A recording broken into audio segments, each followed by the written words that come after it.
നമസ്കാരം. ഇത് ഞാൻ നേരത്തെ വീഡിയോയിൽ ഹോണ്ട അമേസിന്റെ കാർബൺ ക്ലീനിങ് പറഞ്ഞിട്ടുണ്ടായിരുന്നു. ഇതിന്റെ മാനിഫോൾഡാണ് കേട്ടോ. ഇത് ഗ്രീസ് അല്ല, ഇതിൻ്റെ ഉള്ളിലുള്ള കാർബൺ ഡെപ്പോസിറ്റ് ആണ് കേട്ടോ ഈ വീഴുന്നത്.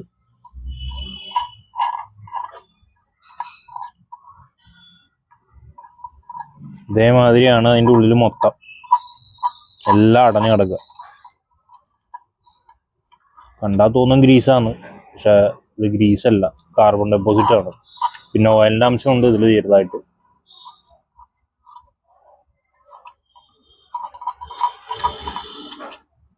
പിന്നെ നല്ലപോലെ ഡീസലോ അല്ലെങ്കിൽ പെട്രോളോ എന്തെങ്കിലും ഉപയോഗിച്ച് നല്ലപോലെ കഴുകി വാഷ് ചെയ്തെടുക്കണത്. അതേപോലെ തന്നെ കാറ്റിലും ഉണ്ട്. കാറ്റ് ഫുള്ള് ഇതേമാതിരി ചോക്ക.